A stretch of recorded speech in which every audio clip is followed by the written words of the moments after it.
topic is rap journalism, stories drive evolution.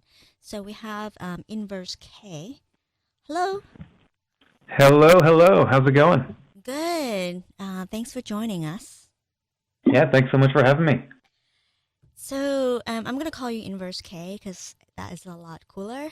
Uh, For sure. I also go by Michael Katijian, but yeah, with the difficulty of spelling and pronouncing my last name for performances, Inverse K seemed more suitable. Inverse K or Michael, please tell us your story. Sure. Well, I guess we could start with the name. It came about in that way, and it's if you flip a K around on its vertical axis, you get a symbol that means greater than I or greater than one, and it was there's this darker henna alternative called Jagua, which leaves a darker imprint, and I had put that on the underside of my wrist to remind myself to get kicked out of the ego thought loop that we are incessantly stuck in as singular human beings, and it was just my reminder to focus on community. So that's kind of a larger picture framing of who I am and what I'm doing, hopefully. As far as my background, and Michelle, just jump in wherever you want to help guide the conversation. Sure. But yeah, so I studied engineering at Cooper Union in New York City, small school for engineering, art, and architecture. And on the north-facing side of this beautiful brownstone at 3rd Avenue and 7th Street, it says "To Science and Art" in large block letters. And so there was, from the beginning of my education there, this idea instilled into me that science and art is kind of the spectrum of human creativity and output, and that one without the other falls flat and doesn't really impact society in the way either would intend to. So I had studied engineering, but I also, during my time there, started getting into writing poetry and then eventually performance poetry, the first piece being to meet an assignment for a class on the brain and psychology and the hard problem of consciousness and free will, which we had to address through a work of art. So that was the first piece I ever performed.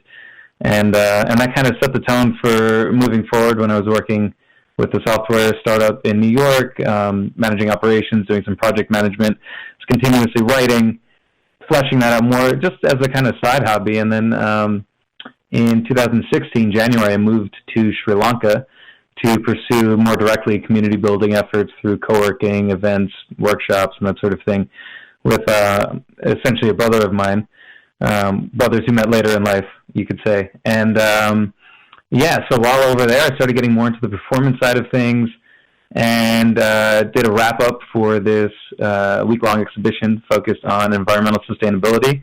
And that was a transition for me when I realized that verse and technological evolution or social evolution really belong together. And I didn't see really anyone doing it with the exception of one person, Baba Brinkman, who's definitely blazed a wide trail. And so, yeah, I started pursuing that more directly in recent times, definitely, especially through the blockchain space, and just starting to diversify that out into this idea of rap journalism. Why can't we cover ideas with what I see as one of the most compelling storytelling techniques, which is rap? So let me ask you a very basic question. What is rap? That's a very good question, and it can be answered in a lot of different ways. People could say they could jump immediately to rap music, which could otherwise be called hip hop. Then within that spectrum, there's a question of, well, this is hip hop, real hip hop, and that's just rap music. So rapping would be one of the 4 or 5 pillars of hip hop. So those would be DJing, MCing or rapping, b-boying, breakdancing, or b-girling, and graffiti or visual art, but then also some people include the fashion element of it. So rapping is an element of the elements of hip-hop, and it's essentially, it's a technique in the way that I view it. It's a way of speaking with rhythm and rhyme being the core components of it. And so it has backgrounds in like West African oral tradition, griot, Griot. I was actually just researching this the other day, where essentially the bards of that time and place would use this music-based lyrical means of passing along oral history. And even if we look at more Western oral history, that's kind of what I've been looking toward. Before there was writing, there were people using the momentum of rhythm and the kind of like what I think is powerful about rhyme is that there's this anticipatory nature to it in the audience whereas the rhythm is kind of moving things along, rhyme allows these ideas to get locked in, where when people sort of have an idea of what's coming, there are fewer possibilities, and it kind of, I feel like, information gets engaged with in a much more interesting way, and it allows people to, at the same time, understand and also remember what's being spoken. So I think there's immense power to that. And then rap, as we've known it in the last 30 or 40 years, has just dramatically evolved upon that process. And let's separately define what journalism means. And then we'll combine the two terms together to explore what rap journalism is. Yeah, sure. I mean, and this is great for me because it's very much a fresh concept in my mind. I'm just starting to view this as an opportunity. So, I mean, journalism, and I've been looking into it and looking into different definitions of it lately. It seems to be this means of exploring typically current events through some given lens. It might have originally been print, but now it's very much, there's audio, video, now through internet. Someone at an event that I was at recently was talking about being a Mojo mobile journalist. We all have these supercomputers in our pockets with high-definition cameras, and for us to miss the opportunities to tell our stories, which are, have to be the stories of our time, given that they're happening now, to miss on that opportunity is to miss on a tremendous opportunity. So I think journalism is something that we all do, whether it's just, if we look at just the root of that as journaling, kind of speaking to ourselves, but it's essentially storytelling. And if it's done more professionally, then it's, of course, well-researched and well-constructed narratives that are told in a particular way. But also given the last 20, but especially 10 years, 5 years really of internet and internet video, really internet media, we're seeing journalism take many different forms, which is exciting. It's worrisome in some ways because of news sources maybe not being of the highest quality in certain cases. It's everything, and I think it's really important to see these stories and news in general being decentralized. And it feels like, to me, putting together my love of explaining complex ideas through the art of verse, rap, poetry, whatever it is, and covering the topics of our time through current events, through commentary, that seems to me like a really compelling idea. Awesome. So rap journalism is a combination of storytelling and rap. Yeah, ultimately, I mean, I'm just starting. I'm thinking that actually this Facebook Libra cryptocurrency announcement should be an interesting first assignment I'll give myself to aim to cover in this way. As it's a rather fresh story, having broken the last day or two fully. Obviously, it's been in the works for a while, but now that the white paper and some of the code is out there, there's a lot of I guess, hard facts we can look at as they've been shared, and then there's a lot of commentary, and it's healthy to have that, but it's a very broad spectrum of different ideas out there. So, I mean, yeah, I think journalism in general, there's really no way to get any perspective that's completely objective, just given the fact that we all exist within a subjective bubble. So we can do our best with, researching and citing sources, but ultimately, it comes down to the quality of those sources. And then also, I think it's important to have commentary, but particularly when commentary is, transparently, when people are transparently told that this is commentary and that is fact. It's like, this is now I'm sharing an opinion. I think it's good to have that, but it's also important to make that distinction. Yeah, I mean, I have I think it's kind of appropriate that we speak about Libra because sure, it's just news recently, and I think our privacy and our data protection and security they are really important, and I feel like it has been abused for a long time, and combined with the centralization of power, how it's not censorship resistant, and there's Hmm. a number of validators who paid 10 million to be Yeah. part of that, which is really hard for other people like startups who are raising money to build innovation and to even get in. Yeah, it's um, difficult to use the word fully decentralized there, given that that's a very high hurdle to have to overcome. Yeah, and I'm not really impressed about the 1,000 transactions per second. I think, Visa is doing better, and I think there's a whole centralized system that is actually doing a lot better than what they were trying to do. And they basically tell us that our social and financial data, will be separated, which we're thinking, what does that mean? If you're buying something, Mm-hmm. I mean, when you really think about the members in that group right now, like MasterCard and Visa and PayPal and Uber and Lyft and Vodafone and Spotify and Mm-hmm. eBay Mm-hmm. and Mercado Libre, like what kind of data do they have about us? And what is social and what is financial, right? So Mm-hmm. I buy something on eBay, for example, say a Betsy Johnson, dress. What kind of data there is financial and social? Is that dress financial? Is that dress social? Mm-hmm. With Mm-hmm. that merge, how will they distinguish that? And well, these people who are validating, would they have access to that transaction data? I mean, what do they really see? So I think and they're looking to actually grow that number from 28 to 100 validating nodes. So we're gonna have Mm-hmm. 100 companies that are paying 100 million to be that Right. member. That doesn't that sound kind of scary to you? It's a window into a world of a lot of data if it's not done right. If they're and we have to imagine that to pass regulation, there's going to be a lot of oversight into making sure that there's traceability. The KYC, know your customer stuff, that identities are verified. And I totally understand that and the need for regulation in the crypto space.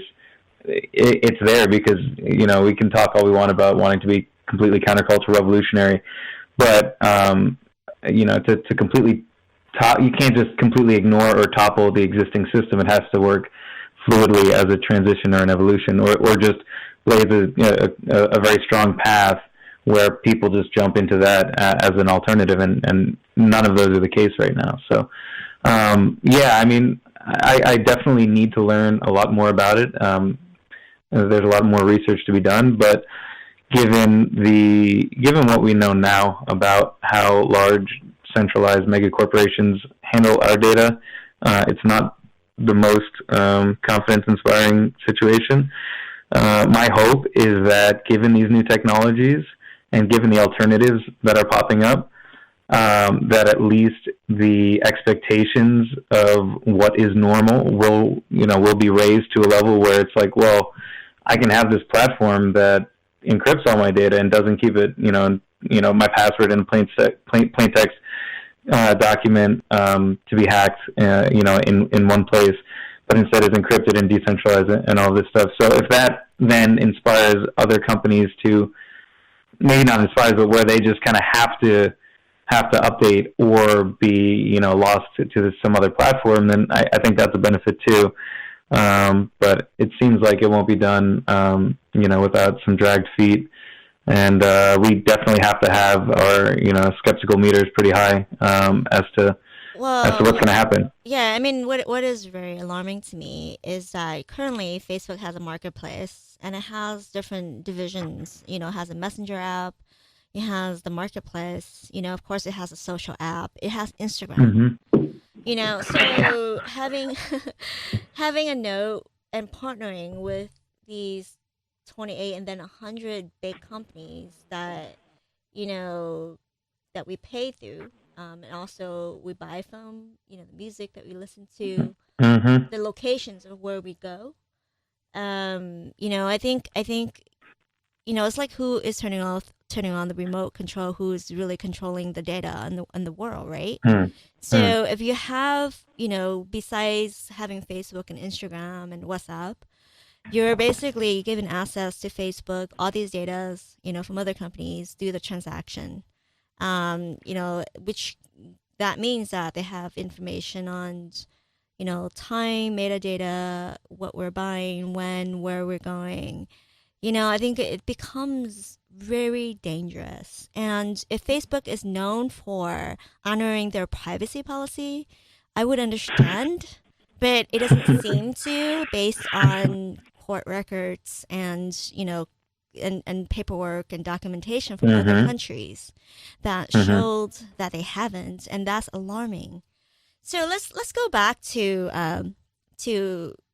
rap and journalism, though. I think privacy, it's in our context, is an important issue over time. I think has been abused long enough that I think we should care about.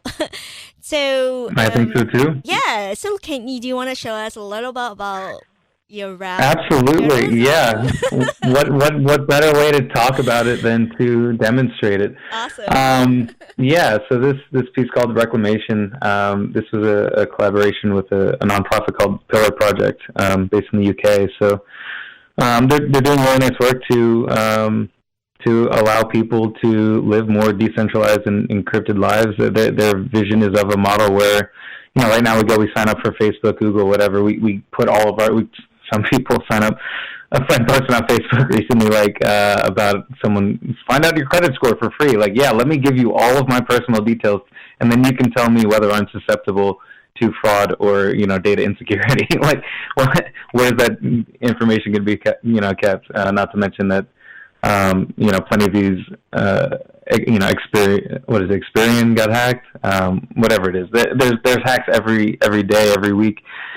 So this piece was kind of meant to address the issue of, data privacy and identity management and advertising models, and then propose some ways in which blockchain, distributed ledger technology can address this. So I'll share the first verse. There's a middle verse, but it kind of Tol can cover that, I guess we could say. But there's a second verse that gets into it a little bit deeper, which I can point people to if they're interested. But I'll share a bit about the problem and then how blockchain can solve that. So to properly report on anything, we need to channel our early 90s news reporters. So the internet is an intricate mesh that lets us share and connect without an emphasis on where we exist. An inherently democratizing entity, except it holds a registry of every site we've ever seen, and tons of companies sit back and pluck the puppet strings, keeping us in ecosystems leading us to suffering. Attention spans hijacked, held for ransom, converted into data that's passed along for handsome offers, auctioned off for advertising revenue. They're literally selling you. Don't let them get the best of you, because well beyond the monetary nonsense, they're manipulating mindsets, hindering our progress. Like when they came to bridge the analytics with a bit of political activism, hit us with that tragic villain. And this will keep on happening until we commit to manifest a vision, patch the fabric of this backwards system. Our data's trapped, so we're taking it back. And blockchain can make this game a pain of the past, because only those we choose will be able to access with passes that automatically protect our assets. We'll kick it off with the wallet, the place where you can lock your data down on the blockchain. You could call it a gateway in the most literal sense, where you control the keys and know there are no holes in the fence. And how about a browser that endows you with the power to be shrouded from the adverts and trackers you encounter, and allows you to control the data from your pocket, then expose it to the market, fill your wallet with the profits. Call us ambitious, but we're keeping it going, cleaning the OS on your mobile so it's free from the Trojans. And you could leave behind the concept of apps in favor of an AI that's always got your back, because our data's trapped, so we're taking it back. And blockchain can make this game a pain of the past, where only those we choose will be able to access with passes that automatically protect our assets. Back to you, Michelle. I had to have a little bit of fun with that. We're on radio, huh? That's awesome. I'm like, yeah, I cannot rap. Yeah, so that's awesome. so that's an acapella taste of it. There's a video of that goes over music. I met those folks at Blockchain Week New York last year, and we shot a video around New York that was really cool. Kind of like we didn't fully feature it in the video, but there's at the very end, before Face the Black, there's me in front of Trump Tower. We didn't use that footage, but I was like, Trump Tower is a few blocks away. We need to hit that. But yeah, no, I think that's basically trying to speak to anybody who uses the internet and speaks English. So it's a fairly large group of people, and the hope is, because you can do an information, maybe some other really engaging ways to do it would be a nicely animated thing with a strong voiceover that doesn't have like the same cookie cutter music in the background. It's actually done well. But like, I think if there's a strong narrative, and I collaborated with them on that, but they live and breathe that every day, the Pillar folks. Yeah. So they provided me with a very good foundation, which I then ultimately translated into rap. And it's like, if we have a strong narrative, we need to leverage every medium available to reach as many people as possible. So we need rap, even things that are more abstract, like dance, whatever. It's like, if you have an abstract painting that hits somebody, and then there's like a little placard discussing what it's about, that could be a means into, some demographics, where they're going to make that change internally, mentally. Awesome.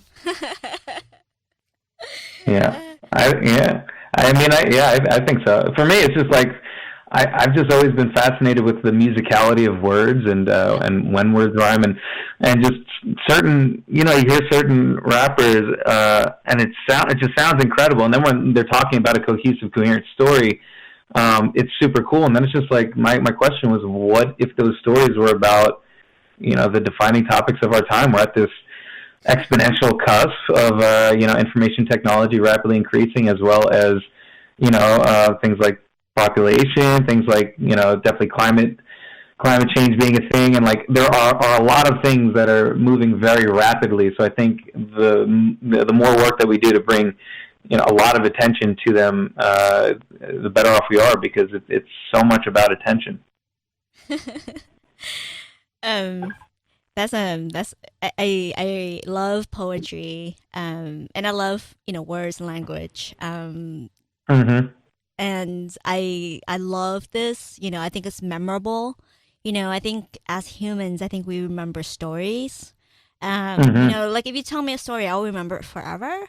But if you give me an ad, it's like, I won't remember it tomorrow. Mm-hmm. So, I think there is power to rap journalism. And I think there's not a lot of rappers who tell stories about technology. And I think it's important to do that. Yeah, I think so. It's a matter of, I think, speak what you know. And like, it's just the world that I'm in, and the one guy I know, and I recommend anyone who's intrigued and listening to check him out, Baba Brinkman, B-A-B-A Brinkman. He did a master's thesis on Chaucer's Canterbury Tales and converted them into rap. And a guy the next year was like, who was in the audience, said, "We're celebrating, the bicentennial of Darwin's birth next year. Can you do this for evolution?" And that struck up the Rap Guide series. So it's on evolution, human nature, religion, climate change, consciousness. Just like, he calls it peer-reviewed rap, and it's really really impressive work and very educational. But the thought automatically, or some of my favorite feedback I get after, I'm like, well, I have this rap piece on blockchain, or on data privacy, or on environmental sustainability, if it's relevant to a conversation. And then I share a piece, and just seeing their face change throughout, and then after thinking, they'll say something like, "Wow, that was good. I was expecting that to be really bad, given what you told me it was about." So there's this automatic assumption that it's going to be cheesy, because like, rap just doesn't belong in those places. But the way I see it, rap, hip hop, it was this means of drawing attention in the public eye, whether directly or intentionally at first or not. It did this because of how compelling it was, but telling these stories of underserved, underprivileged areas, things that people just weren't paying attention to, or were glossing over. So, rap clearly has the power to do that. Good storytelling, let's call it, to generalize it a bit. And yeah, there's so much to talk about in this age of growing technology. And of course, like, technology is, it's funny, people think of tech. They say tech as like the techie way. Oh, well, I don't like technology. I think phones are hurting our attention span. Someone might just say, I don't like technology. And but like technology is everything that human beings have created, including the pressure waves that we're using right now to tell these stories. Everything that wasn't here before we came about, that's all technology. And it comes from two Greek roots, techne, art or craft, logia, science or study. And so it's funny when people say, oh, they work in tech. That's actually the art side of the word. But it goes back to where I studied, to science and art, and in large letters on that building. Technology is that. It's this blend of science and art, and the intersection of those two things is what I call social evolution. But I don't know. I have trouble kind of like what is it that we're doing? What is this kind of piecewise, stepwise progress that we make over generations called? I guess it's kind of evolution of society. But I think humanities is going to be super important as we create AI, as we build blockchain, because we need that part of it. We need someone who knows anthropology, who knows English, who knows, humanity, right? In order to create and build products that shape a future that we wanted to live in. Because if you let the developers make AI without humanity, it would basically learn all the biases, that they show on TV and cartoons, right? And an ad, which is really propaganda and brainwashing, because it's just geared toward making money. And it's tough because that's the same thing as like trying to have objective journalism, right? What does objective morality look like? We don't even. So it's kind of like a fire under humanity's collective rear end to figure out what this looks like philosophically, ethically, and to have these conversations. And I mean, we're in a time of it seems really hard to have these conversations where tribalism and identity politics and PC culture. Though obviously the signature of important progress, are also running rampant and making it really difficult to have these important conversations. So, I mean, it's like if you're on the side and which is growing, that thinks that a singularity will happen, or even that narrow or weak AI will get strong enough to be, because they're these black boxes, these algorithms producing things, but we don't necessarily know how they're producing them. So, I think we need to be doing that very soon, and putting a lot more effort into it. Yeah, and then with social media, I think it's good to have transparency. It's good to have voice, and essentially, it is consciousness. Facebook is, a consciousness. However, at the same time, there is no, due process.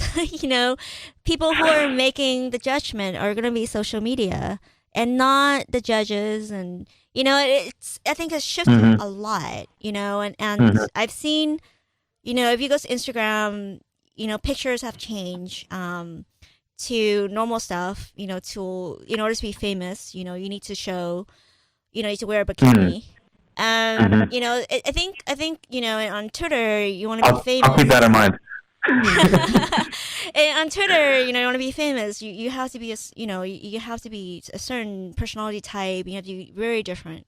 So and teens, there's a term called fangirls, right? And is it a red flag if our teens wanted to be a fangirl, instead of a role model for other women, and I think as society has redefined values, and we're using those data to train our AI or to use it as analytics, to target to a certain type of people on the blockchain.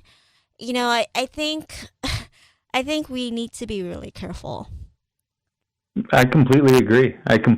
And so Cooper Union, again, I have to always bring it back to, it's kind of where my current, the model of my current mind, I would say, started. But Peter Cooper was this American industrialist who grew up without an education and ended up inventing the American steam engine and steel I-beam. He single-handedly funded the transatlantic cable from New York to London after all the investors backed out when it fell into the ocean. So he actually ran for president. He was in with Carnegie and all these folks. And his legacy was the Cooper Union School, which he called the Cooper Union for the Advancement of Science and Art, and it was engineering, art, architecture. But he emphasized very clearly and consistently that these were the tools, and ultimately the humanities, social sciences, philosophy, these are the what, like this is, they're just as important. And Cooper does have a very strong humanities program, which I'm grateful to have experienced. But yeah, because without that, you just have tools, and like science without a purpose and art without a message is masturbatory at best. That was a line that came out of a conversation I had a month and a half ago, and I mean, it just distills how I feel about the things. If we're toiling away, only looking for that breakthrough without thinking about what it means for society, or if we're trying to express ourselves without any thought about how to speak to other people, it's not a bad thing necessarily or inherently to be doing that, but it has less of a chance of impacting other people in any way, or especially in a positive way. So as it relates to exponential growth of technology and imbuing artificial intelligence with our biases and these things, I mean, can't be overstated that that's hugely important. And yeah. So in verse K, I wanted to share my little poetry. Oh, please. About being a female and a technologist. What better time to do that? Let's hear it. Yeah, and I was a co-founder of a blockchain payments company, and at the conference, my other co-founder was also there, and this is very interesting. Okay, all right. I took BART, waited for Uber, and walked into F50. My neighbor asked whether I was somebody's wife, as it were 1650. As a female, may I create intellectual property, speak hashtags and hash chains properly? Should I replace tees and jeans with buttons-ups and black trousers? Apple Safari pages and keynotes with Windows browsers? Can I be a founder without any gender isms? Listen to power chats and be fully empowered in the stadium. Woo! So I was going, and F50 is basically a conference that I went with my co-founder at that time. So we, in 2015, we basically co-founded a blockchain payments company. It was like really, really early. And we had one VC who was interested in the project, but, it was a little bit turned off because he spoke with my co-founder and asked him whether I was single. Oh my God. And then when I went to this conference, I was asked if I were there because I was someone's significant other. And, having a background in technology, I was working at a database management company, in college, tech company in college, doing a lot of design, HTML coding, as well as technical writing at that time. So I literally have pretty much a technical background. So I was really surprised, and I was a little bit upset, and it's kind of annoying every time that happens. So I decided to write poetry about that. And, in that time, one of my friend was just like, oh, why don't you turn it into a rap, and it was difficult for me to find a female rapper, because I actually did try. They're out there. You got some strong ones in the Bay, especially. And I wrote like a 200 thought leaders list because I went to some blockchain conferences and there weren't a lot of female speakers, and I think it's kind of important to acknowledge and realize that whether it's female or male, we're humans, and it's kind of important to have different, perspective, and to really embrace the diversity and the inclusion, that is around us. How would the world be like without women? I mean, it wouldn't be. No, it's of course I know, and it's so obvious if you get it, and then if it's not understood, it's like and that's the difficulty, because it's like, how do we empathize, or how do we reach people when there's when it's something that seems so fundamental or foundational in a perspective is just not present. And that can be really tough. And maybe it's that there's a means of communicating through some other channel where there is common ground. I mean, it's ultimately like Inception, you know. It's like, Yep. yeah, it's just Yeah. So it's definitely so that yeah. was kind of Go ahead. funny because I was like writing this like from 2015. And then when I Mm. met you, and I was just like, "Oh my Hmm. God, you're so awesome!" You know, because I think through poetry, through rap, you know, and storytelling, that's when the story is communicated, and I think it's a little bit more powerful. I definitely think so. And yeah, I mean, if anyone's listening and they agree, definitely, you know, I'm at inversk.com. If you like, I'm all about inherently, this is about collaboration. I see myself as a storyteller and in many ways a translator. Even in the engineering space, I function best as a project manager, where ultimately I'm taking big picture concepts as I apply to society and translating that in a way where I can speak meaningfully to a technical team to implement them. But yeah, I mean, I'm really excited to kind of just in the last few months really being to be taking this more seriously as what I do. Doing more events and collaborating on more pieces of content because I mean there's so many stories that deserve to be told and I organically will only come across so many of them on my own. So I'm I I'm definitely yeah. I'm a little bit interested in your writing process. You know, so for example, you know rap. You Mm. tell us a story about privacy and blockchain through your rap. Um, as a form of storytelling, you know, when you're writing the verse, how do you formulate your thoughts, and how is that process like? Yeah, so well, I definitely. I mean, I've been writing for a while, a good 10 years at this point in this way, but like it's steadily evolved more into. It's not all verse, it's not all rap. Sometimes it's just getting journaling essentially. But I started freestyling pretty heavily when I moved to Sri Lanka, and that has made all the difference in terms of being able to sit down and it's essentially a style. It's to be able to format things into you know tight rhythmic structures with complex rhyme schemes but also I try not to be overly complex because it's also some raps you listen to it and on the 10th time you're like oh that's the thing that whole line indicates this other you know rhymes with that line and it means it's like it's really fun it's like you're chewing through this lyrical riddle.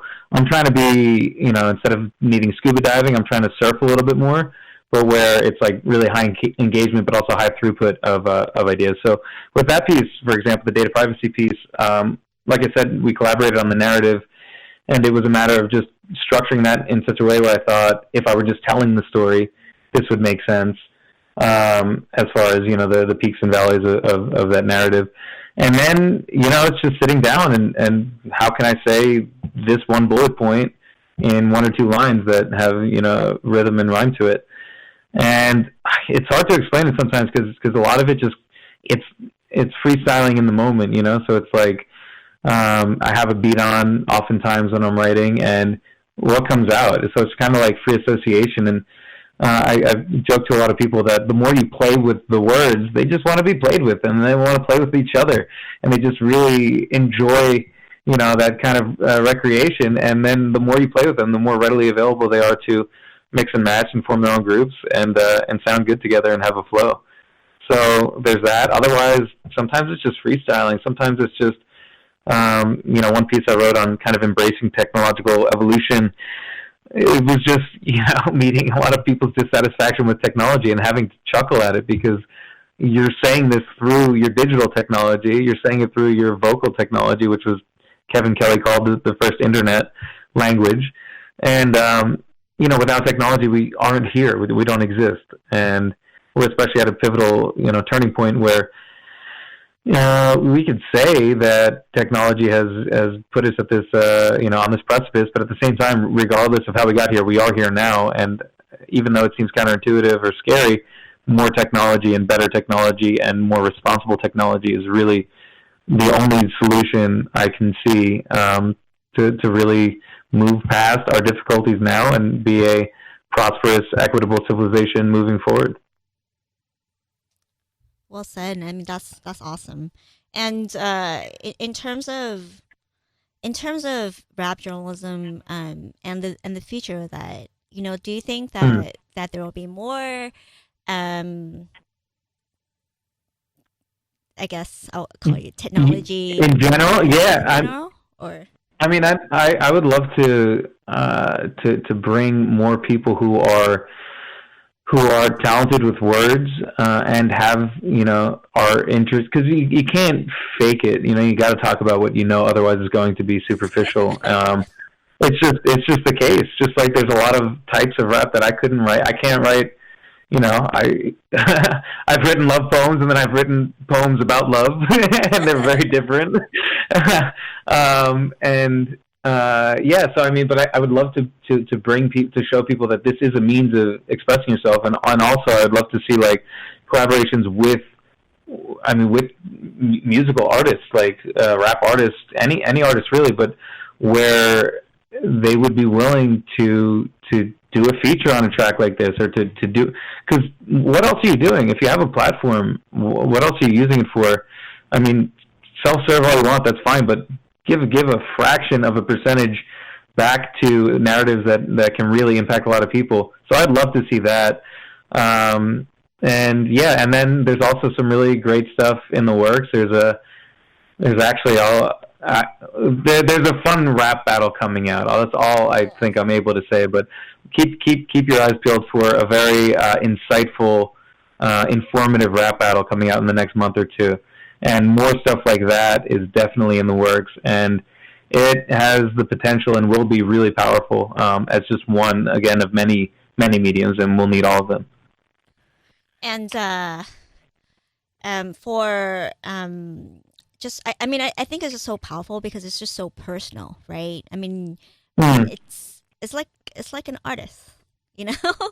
um Yeah, I mean, I look at it as using my art as a tool. I don't know yeah, how else to do it. I'm split between science and art. I got to do it. yeah, I think it's awesome because like as a female, I mean, I've experienced, female issues, and I can talk about. I don't think you can talk about. It's kind of hard for you to step into my shoes Yeah, for sure. and Yeah. rap about that. And I tend not to focus on that sometimes. Not the female, issue, because I think I think a lot of times, I think that if we focus on it, it kind of pushes us down a little bit. Like I rather Hmm. focus on what I need to do and want to do, Hmm. and then kind of go there. However, I think by talking about it, I think that other people could relate to me, so Hmm. that they don't get downed, when they hear certain things from other people. And it's just really a way to build awareness and self confidence, and esteem. And which means that is just really a way to transfer love, to the world. I mean, not love Hmm. romantically, Hmm. but in general. I know exactly what you're saying. Yeah, Yeah. for sure. I mean, that's the core of, as far as I can gauge, and that's the core of the human existence, is to maximize your opportunities to love people. And there are a lot of other things that we do, and like we could look at, trying to bring humanity to a sustainable place where we can do that, in perpetuity for as long as we can see, until further notice. But ultimately, it's about that. If we're maximizing to have a world, but where people aren't loving, aren't creative, and expressing themselves, and enjoying, then there's no purpose in perpetuating. So that of course also goes back to, how do we train our AIs, and what do we imbue into our art and our startups, and tools, and all of these things. It's definitely all interconnected, and yeah, I wrote once in my notebook that when you love, you have won the game before it has ended, Oh. and I try to keep that in mind, because it's like, all right, well, this is what it's about. I'll forget that, and then the next week will be a continual process of, oh yeah, right, okay, this is the thing. Yeah. And so what is that one advice that you want to share with the community? Yeah, I mean, I think, to build on what you just said, definitely sharing what you're doing, regardless of what it is. is hugely important. For me, it's always been writing, it's always been words, and funnily to bring this conversation also full circle, it was through Facebook when I first really started sharing just little scribblings and whatever, and you get a few likes, you get someone's comment, and it's like, oh wow, that's cool, that resonated with people, and then that really, it was less about confidence and more like, oh, this could matter for someone, and especially when trying to tackle more important topics, but like whatever it is that you're doing, Gary Vee is someone who would mention this as well. Like whatever random niche thing, whoever you are, by sharing it, there's someone who could enjoy that or benefit from it. And I think that's the beauty of the internet. That's the beauty of being able to connect so seamlessly and with people that we wouldn't otherwise know. So I think sharing is really nice, and also just very much engaging with your passions and being expressive about it. So not everyone has an explicit art form. I definitely didn't identify with art or as an artist for a long time. But yeah, definitely just trying to find that thing. What is that thing where when you do it, kind of time disappears, and then you look at the clock and it's 4 hours later and you haven't eaten or gone to the bathroom, but you're feeling fulfilled and excited, and then maybe you do eat and go to the bathroom and then you go back to work. But it's yeah. I mean, that's what I love that, and for me, I can be very ADD unless I'm writing in a lot of cases. So I'm like, oh well, that's probably just something I should optimize toward. So this is me aiming to optimize toward it, and yeah, I appreciate the platform and the conversation to be able to propagate that message a little bit further and maybe reach some people I may not have otherwise. Yeah, you just reminded me of the Little Prince, the book. There of course, he was talking about there's like 100 flowers. There's a lot of flowers, and one of the flowers is like, so why do I matter if there's like 100 flowers or there's a lot of flowers? And the response is, it matters because it's you. So I think just to add to that is that you might think that you don't matter because there's so many people. I think we're like at 7 billion and it's going to be 9 billion soon. But just by being you, you matter.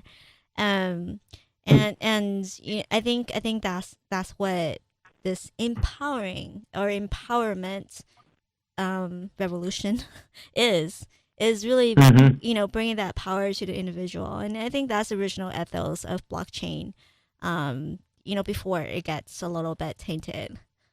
Anyway. No, I know there's a lot of ways it can go. It's been an interesting ride so far, and things are really starting to get interesting. Yeah, and then no, I couldn't agree with you more that just the fact, not only do we matter, but we're all made of matter too. It's infinite energy from birth from the bellies of exploded stars. And Walt Whitman put it really nicely in a poem, "Oh Me, Oh Life."